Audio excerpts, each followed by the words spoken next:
Hello everyone, welcome back to a new Flesh and Blood video. So we're going to be talking about the top 5 Dark Horse meta decks to play right now at the end of the year, 2024 December. So I just want to say before we get into it, there are so many meta decks that I think you could pick up that would be seen as Dark Horse picks at the moment. The thing about the meta right now is there's maybe 6-7 decks that are really strong and seen as like the pillar stones of the meta in my opinion. And then there are so many decks that are actually really strong but quite underrated. So we're going to talk about 5 of those decks, but if your deck doesn't make it onto this list, it's not because I don't think it's a Dark Horse deck, it's just because I've got to make 5 decks and these are the 5 ones I've picked. Yours might be better than one of these decks, but at the end of the day, these are the 5 I've picked because I really like these 5 and I think they have legs. So let's get into it. So we start off with... make it full screen. There we go. So we'll start off with the Calling Portland's Dasio list. So Dasio was 100% a meta deck before. She was like one of the best decks, arguably the best deck. And then they banned High Octane, so she became what I thought unplayable, like just trash. But she's not unplayable. She's still quite good, and I think she could just win an event. Maybe she's really hard to play. The thing about Dasio is she's super difficult to play, and she was difficult to play one way, like the aggro way, and now you've got to relearn her difficult to play in a mid-range combo way with a Hannah Blaster. So you're really setting up for a sort of late game, maybe pitch stack sort of win with a bunch of boom grenades like value throughout the game to try and get them down to the point where you go Hannah Blaster, and then you just are able to blast them with all these, with your like maximum velocities. They're cut down to 2 because it's just how it's working. The problem with it is I feel like this could be a great combo deck, could be super strong and win events, but if you're boosting away your power cards before you can stack them in a way that's good, and you have to be so good because you need to be, I think you need to be able to pitch stack with this deck now, that sort of thing, because you still struggle into fatigue. It's got holes, but I think it's also got a very high ceiling, just like it did before. Maybe not hundreds of damage turns, but it's still got an incredibly high ceiling. Therefore, I think it's a Dark Horse meta pick, and especially because people aren't expecting to see Dasio anymore. Like, let's be honest, after that High Octane banning, you just don't see it around as much.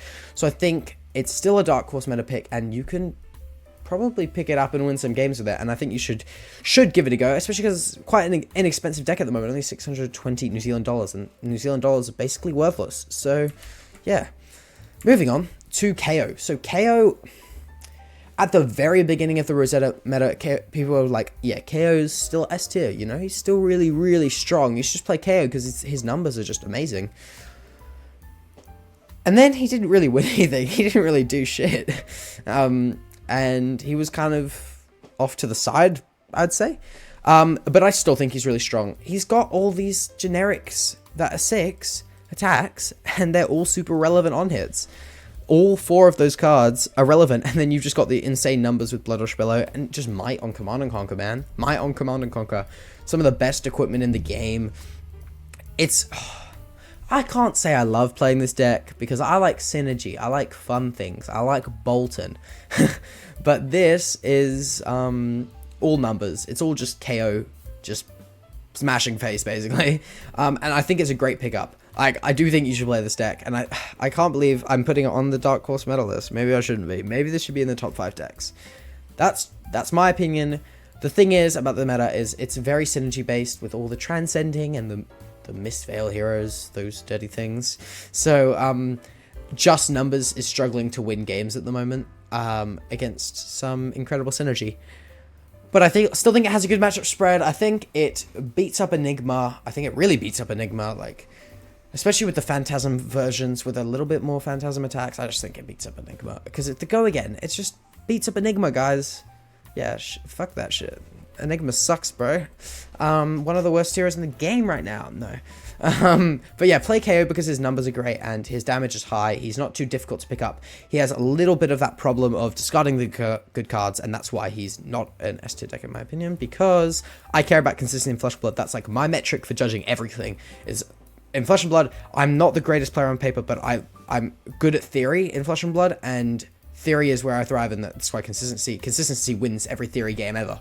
If you put anything against Aurora, anything else will beat Aurora, because consistency is key. Aurora has great ceiling, is a very strong deck, but consistency. And that's why this is a Dark Horse rather than S tier. Bolton. Oh my gosh, guys. I won my very first armory on Bolton. Never touched the hero before. Picked up the armory deck. Chucked a couple proxies in there. Boom. It's a first place finish. Play Bolton, guys. He's the best deck in the... Nah, he's not. But he's actually consistent with stuff like Banner of Courage, Banner of Gallantry. All these things. He's been quietly getting a couple tools and stuff. I think you should play him. He's just so fun, man. He's so fun. And his ceiling is so high. And because everything's 3 block, his ceiling's not... His, like, floor is not even that low. Like, his floor is not low enough that you'd be like, oh, shit, this guy... He has bricky hands, but just use them as setup. Just play, like, a hard combo sort of thing. And... like against slow decks, you just set up super well, and unless they have the god blocking out hands on those Lumina Ascension turn, double Lumina, you get too much value that you can just push them through. Because Raiden's free. You have a 0 for 3 like every turn, and with like guaranteed go again because of Sir Bolton. It's just too good, man. It's just too good. Nerf Bolton. Oh my gosh, they need to ban some gods. He's the best. No, actually play Bolton though, because he is underrated. I think he does well into new as a new player and a new Bolton player, like a he does well into new because of the reactions. You don't want to block with them, so you just don't really block very well, and you outrace them. And if they don't have insane disruption, you have defense reactions, guys. You have Sink Below, you have Saving Grace, you have Soul Shields. You're a defensive deck, but also an aggressive deck, because at the end of the day, if you draw too many defense reactions, you can just chuck them in your soul. Like, how good is that? You've got defense reactions to defend when you need to, but then when you have the defense reactions and you don't want to use them, you charge them. There's not a dull moment on this hero, guys. Play Bolton. He's the best deck. Not really, but he's good. Raiden. Play Raiden Bolton, guys. I will move on from that because I'm going crazy. Vincent, guys, Vincent. Ooh, Mara Faris on Vincent, just destroying everyone. She didn't make top 8, but she's destroying everyone. I was looking for a tournament list, like, so I could, you know, get some proven winners, and there isn't one because Vincent doesn't win tournaments. But who cares? Vincent's the best. Split damage is so good. Above rate cards are so good. Guys, if you can swing for 10 without paying anything, it's a good hero. Just don't read Blood Debt. Don't read Blood Debt, guys. Just don't read it, and it won't happen. If you forget your Blood Debt triggers, and so does your opponent, you don't have to play for Blood Debt. I'm joking, guys. I don't encourage cheating. Obviously, remember your Blood Debt triggers. Okay? Play Vincent because split arcane. Serious for a moment. Split arcane damage, incredibly high efficiency with the rune chance, incredibly above rate. If you just like being above rate, it makes your opponent. If you're on the front foot with this deck, you're honestly, I think you're almost unbeatable.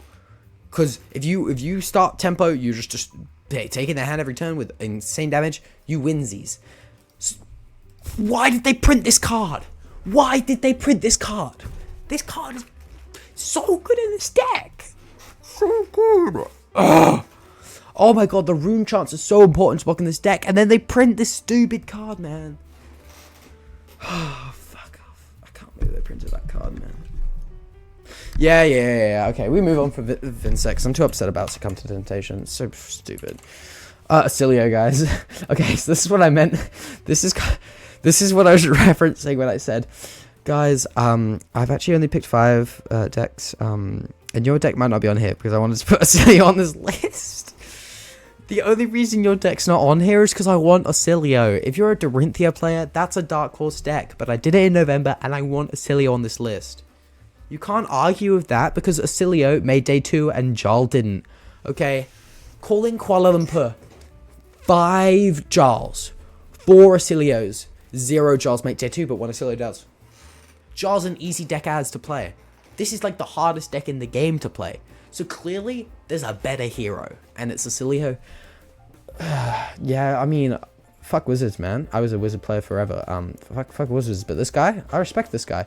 Because the thing is, if you discard 1 wrong card, you lose the game. You play 1 wrong thing and you lose the game, so I don't care. Because you're going to lose the game. But not really, guys. You should pick up the set. You're not going to lose the game, I promise. That was just satire. No, you'll never lose this game. What the hell? This is why you can't scroll down too far. You see the maybe category, you see count your blessings in this, and you have to like end the video because I can't deal with that. Thank you guys so much for watching. Again, another very laid back video. I just want to talk about the top 5 like Dark Horse decks because they're cool.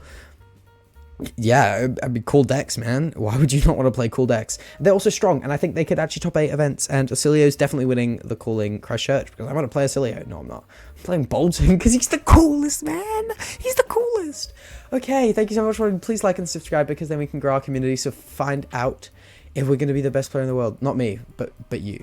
You watching. Because you made it to the end of the video. You're still watching this ramble, bro. So you're clearly going to be the best player in the world. Hey, Michael Hamilton. I hope you enjoyed the video, Michael, because you're clearly the only one left, because you're just that cool. And anyone else that's left, you're also Michael Hamilton. We're all Michael Hamilton today. Thank you so much for watching, and I'll see you in the next video.